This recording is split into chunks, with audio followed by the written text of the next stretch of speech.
And they said, okay, we're going to do it. It's $1.7 million. I said, I can't make it for $1.7 million. I need 2. When Mel Brooks won 12 Tony Awards for The Producers in 2001, the world saw a comedy legend at his peak. What they didn't see were the shattered lives backstage, the mental breakdowns in writers' rooms, and the trail of actors left traumatized in his wake. At 98, the truth about America's beloved comedian finally comes to light, and it's more shocking than anyone imagined. Mel Brooks was born as Melvin Kaminsky on a hot summer day, June 28, 1926, in Brooklyn, New York. His arrival was anything but glamorous. He was born on a kitchen table in a tiny apartment.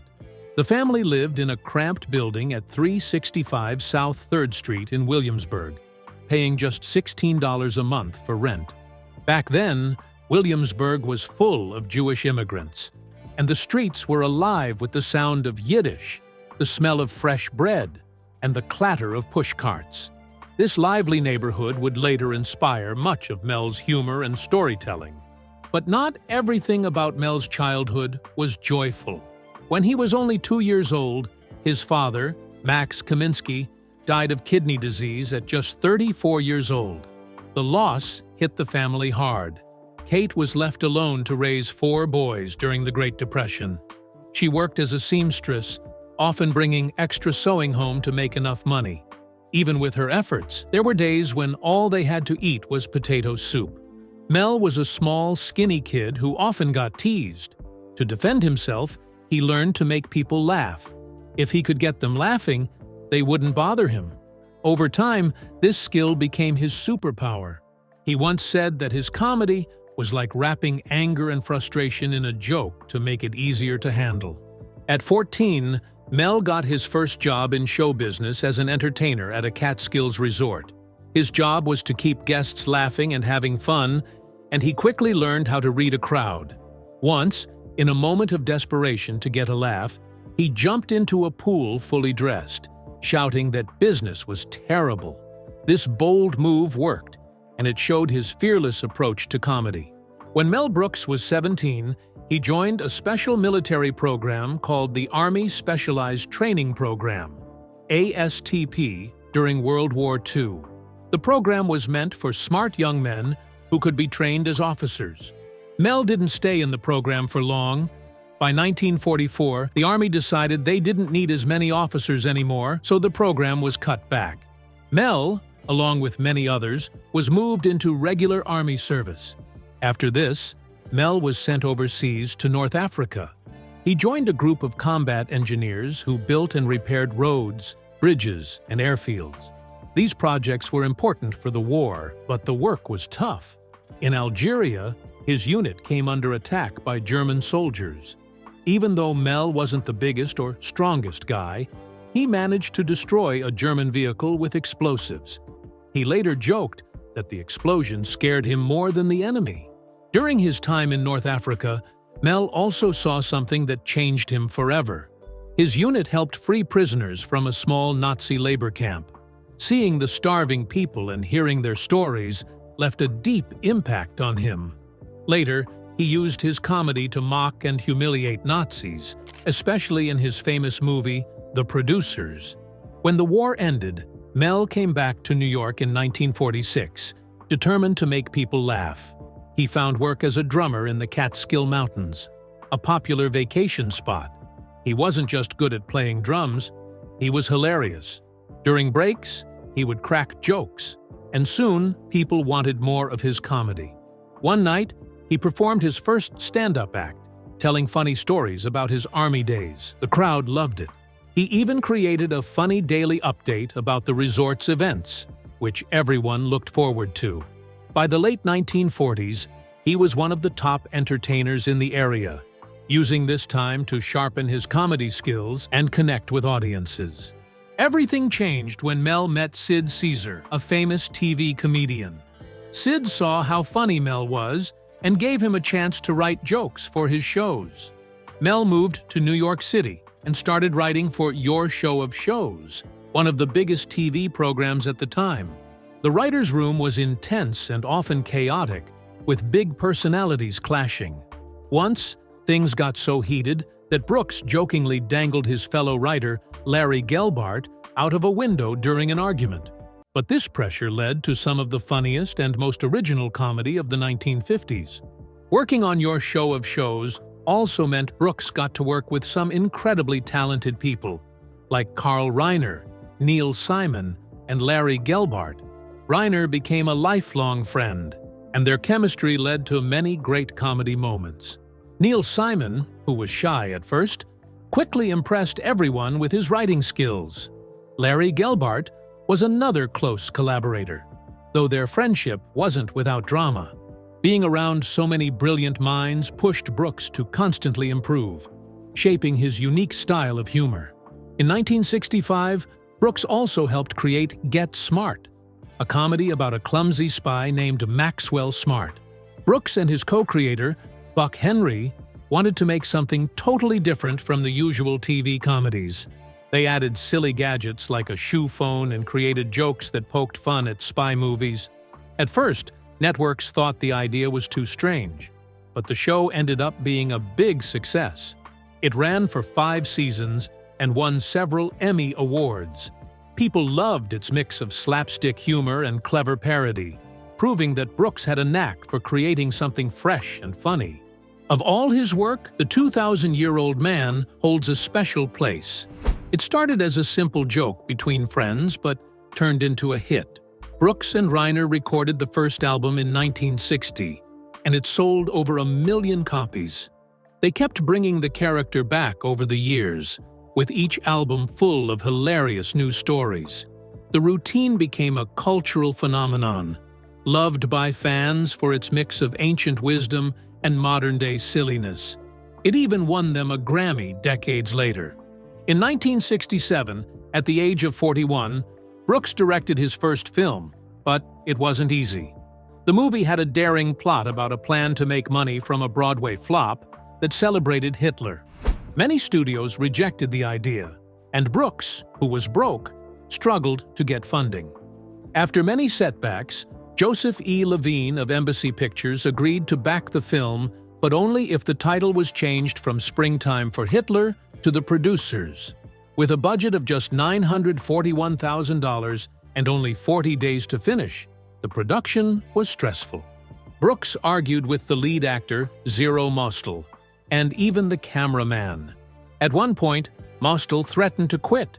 Brooks was under so much stress that he couldn't sleep. When the movie came out, the reviews were mixed, and not many people saw it. But then, something unexpected happened. Peter Sellers, a famous actor, watched the movie and loved it. He started telling people about it, and slowly, more and more people began to appreciate it. 2 years later, Brooks won an Oscar for Best Original Screenplay. It was a huge deal, especially for a comedy that had been so risky. Brooks made a funny speech, joking about how the Academy gave awards for both art and money. This win wasn't just about the movie. It showed that Brooks was fearless in making people laugh, no matter how bold or strange the idea was. A few years later, Brooks made Blazing Saddles, and it changed comedy forever. The movie was about a black sheriff in a racist town, and it made fun of how ridiculous racism is.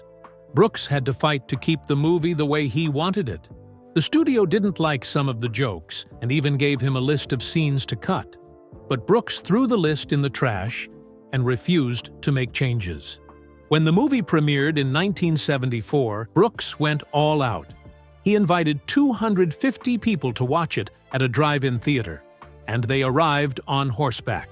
The movie became a huge hit, earning $16.5 million in its first run.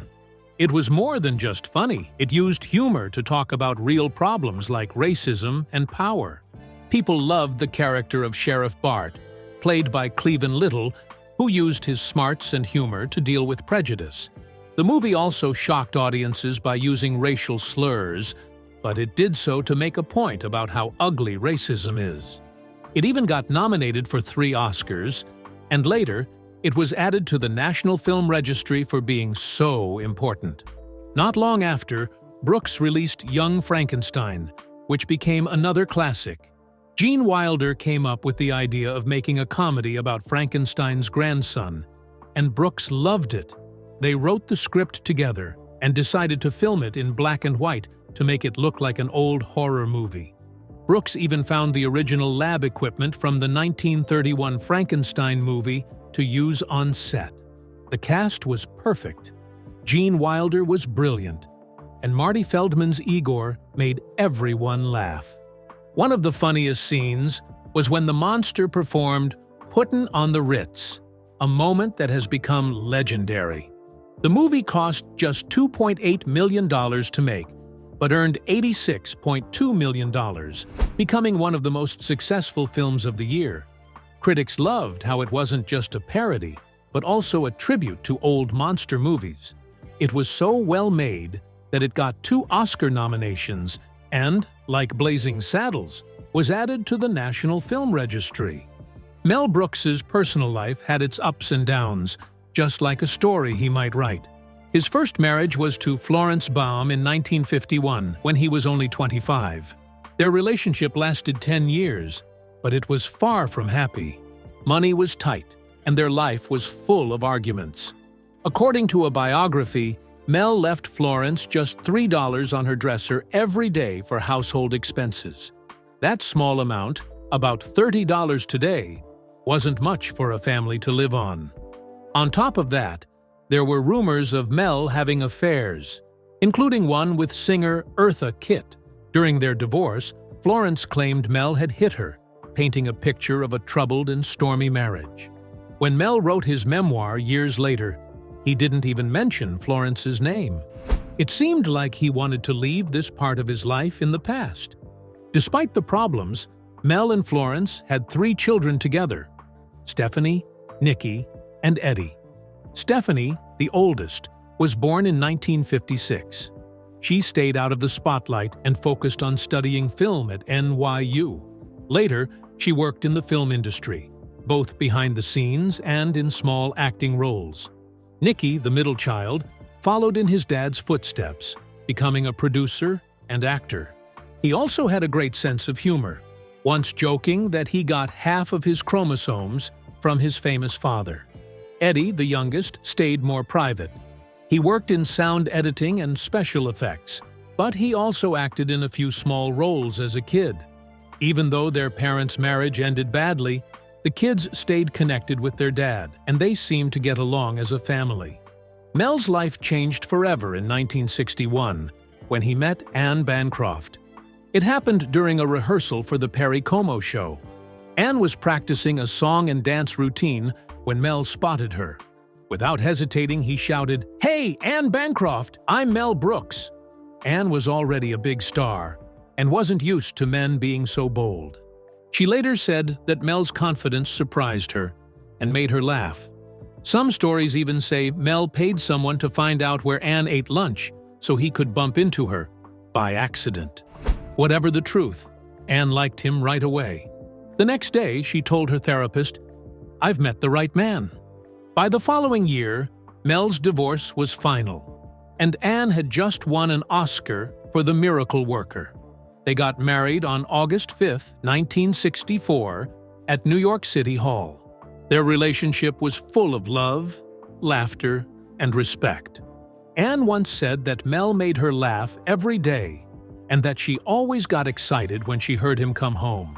Despite coming from different backgrounds, Mel was Jewish and Anne came from an Italian Catholic family. They shared a deep connection. Anne's mom was thrilled about the marriage, joking that she didn't care about Mel's religion as long as he was a good man. They worked together on several of Mel's films, and Anne was his biggest supporter. She believed in his talent and encouraged him in everything he did. In 1972, they had a son, Max, and they raised him with love and care. Mel made sure to always be home for dinner by 7 p.m., balancing his busy career with family life. Their marriage lasted an incredible 41 years, filled with laughter and happiness. In 1979, Mel Brooks did something no one expected. He was famous for making people laugh with his comedies, But he decided to create a production company for serious films. He called it Brooks Films. The idea started when he read the script for The Elephant Man. The story moved him deeply, but he worried people wouldn't take it seriously because of his comedy background. To avoid this, he kept his name off all the marketing, so no one would know he was behind it. Brooks took a big risk starting Brooks Films. He put $500,000 of his own money into the project. That was a lot of money back then. To make sure no one linked the company to him, he set up a separate business and rented a small, quiet office. He hired Jonathan Sanger, an unknown producer, to run things. This way, Brooks could make creative decisions while staying out of the spotlight. The risk was worth it. The Elephant Man came out in 1980 and was a massive success. It made $26 million in the US, which was huge for a smaller film. Even more impressive, it was nominated for 8 Oscars, including Best Picture. The makeup in the movie was so groundbreaking, it led to the creation of a new Oscar category for Best Makeup. When people eventually found out Brooks had produced the film, it changed how they saw him. He wasn't just the funny guy anymore. He could make serious, meaningful films too. After The Elephant Man, Brooks had to balance his comedy work with Brooks Films' serious projects. In 1981, he directed the comedy History of the World, Part 1, while producing David Cronenberg's horror film, Scanners. This mix of comedy and drama became his trademark. Over the next few years, Brooks Films released many different types of movies, including Frances, 1982, about a troubled actress, and The Fly, 1986, a horror film that became a classic.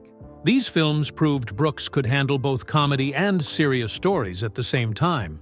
In 1983, Brooks directed To Be or Not to Be, a movie that mixed humor with the serious topic of Nazi occupation. It showed how much he had grown as a filmmaker. Meanwhile, Brooks Films kept earning praise. Between 1980 and 1987, its movies got 16 Oscar nominations and won 4. Some of these included Anne Bancroft's nomination for Frances and Jeff Goldblum's for The Fly. Brooks also became known for helping new talent. He gave David Cronenberg his first big break with The Fly, which made $60 million worldwide. He also helped David Lynch go from an underground filmmaker to a Hollywood director by backing The Elephant Man and later supporting Blue Velvet, 1986. At 75 years old, Mel Brooks pulled off something truly amazing. In 2001, he turned his old movie The Producers into a Broadway musical, and it became a massive hit. It wasn't just about taking the story from the screen to the stage, it was a fresh, exciting version. Mel worked with Thomas Meehan to write the story, and he even created 22 songs for the show himself, despite never learning music formally. It cost a huge $10.5 million to make, but the gamble paid off. The show told a funny story about 2 producers trying to make the worst Broadway play ever, but it ended up being a masterpiece instead. The stars, Nathan Lane and Matthew Broderick, played their roles perfectly. They had incredible chemistry that audiences loved. One of the most memorable parts of the show was the song Springtime for Hitler. It had dancing Nazi stormtroopers and was both shocking and hilarious. The show opened in March 2001, and by April, it had officially premiered. People couldn't get enough of it. It ran for over 2,500 performances and stayed on Broadway until 2007, making it one of the longest-running shows ever. That same year, the musical broke records at the Tony Awards. It won 12 awards, more than any show in history. It took home prizes like Best Musical, Best Score, and Best Direction, and even Nathan Lane won Best Actor. The only award it didn't win was another Best Actor prize because Lane and Broderick were both nominated and their votes split. This huge success wasn't just about awards, though. The producers changed Broadway itself. It started a trend of turning popular movies into stage musicals and even raised ticket prices to levels no one had ever seen before. Some seats cost $480. For Mel Brooks, This was a new peak in his career, decades after making hit movies like Blazing Saddles and Young Frankenstein. Suddenly, people were watching his old films again. He became a regular guest on talk shows, telling funny stories about his long career. Even in his 70s, Mel showed he could still surprise people with new ideas. After The Producers, Mel decided to bring another one of his movies, Young Frankenstein, to Broadway. The show opened in 2007, and it followed the story of Dr. Frankenstein's grandson, who ends up making a monster just like his grandfather did. It had big, fancy sets that made the stage look like an old horror movie. There were fun songs like Puttin' on the Ritz and new ones like He Was My Boyfriend. The show was good, but it didn't reach the same level of success as The Producers. It closed after 484 performances. Not bad, but nowhere near the blockbuster Mel had hoped for. Even so, Mel didn't slow down. He worked on a remake of his old TV show Get Smart, which came out as a movie in 2008. He also lent his voice to animated films, appeared on popular TV shows, and even wrote a book about making Young Frankenstein. Then, in 2021, at the age of 95, Mel made a big announcement. He was working on a sequel to his 1981 movie History of the World, Part 1.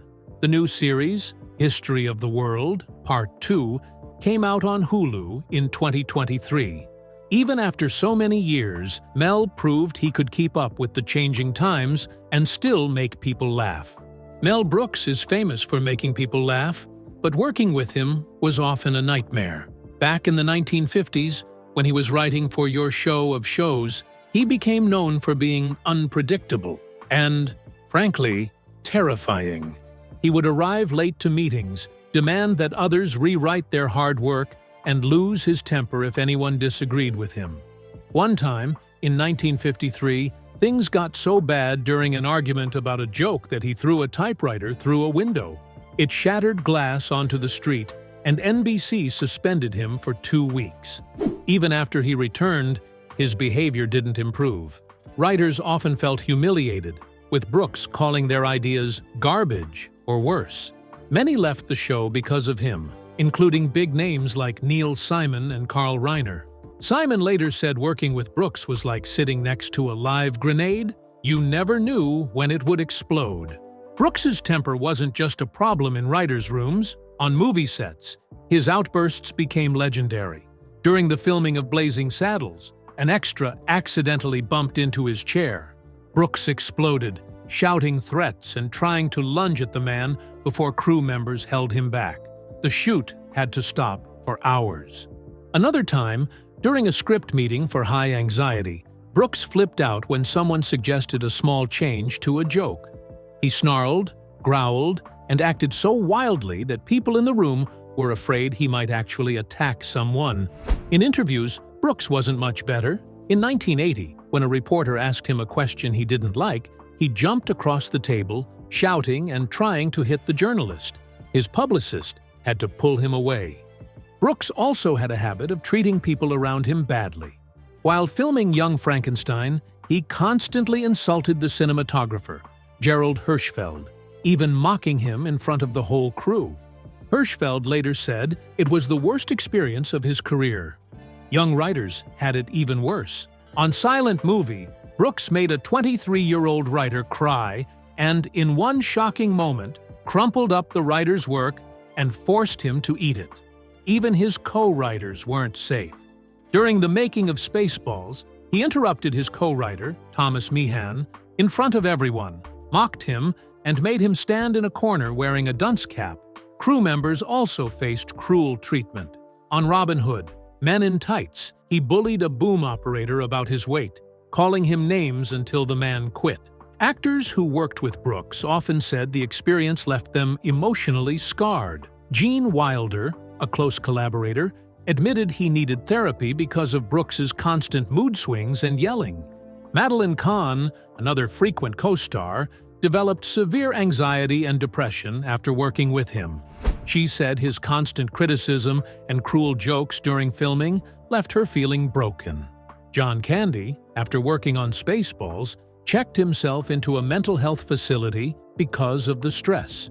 Even Matthew Broderick, who worked with Brooks on the producer's musical, was so shaken by Brooks's behavior that he developed a stutter and couldn't perform on stage for 2 years. In 2019, a biography called Funny Man, Mel Brooks revealed even more troubling details about his life. It described how Brooks took credit for other people's work, including much of the script for Young Frankenstein, which was actually Gene Wilder's idea. The book also accused Brooks of manipulating his first wife during their divorce, convincing her to settle quickly so he wouldn't have to share his growing wealth. It even detailed how he used his power to blacklist people in Hollywood if they upset him. Actress Terry Garr also came forward, saying Brooks made inappropriate comments and touched her in ways that made her uncomfortable during filming. In the 1950s, Mel Brooks faced some of the hardest times in his life. He worked as a writer on Your Show of Shows, but the stress became too much. He had nervous breakdowns that completely overwhelmed him. These weren't just moments of feeling upset or anxious. They were full-on collapses that left him unable to function. In the writer's room, his mood would change suddenly. One moment, he'd be yelling at others, saying things like, "That's not funny." The next, he'd get into huge arguments for no clear reason. His behavior made it hard for his friends and co-workers to stay close to him. At the same time, the constant need to create new jokes every week pushed him to his limits. But strangely, this chaos also helped him develop his unique sense of humor, turning his struggles into comedy gold. To deal with these issues, Brooks started therapy. For 6 years, he worked hard to understand what was causing his problems. He called this time in his life his dark night of the soul. Therapy wasn't easy. It forced him to face painful memories and big fears. One of the hardest things was dealing with a feeling of emptiness that he couldn't shake. Even though therapy didn't fix everything, it helped him learn how to manage his emotions. This self-awareness became an important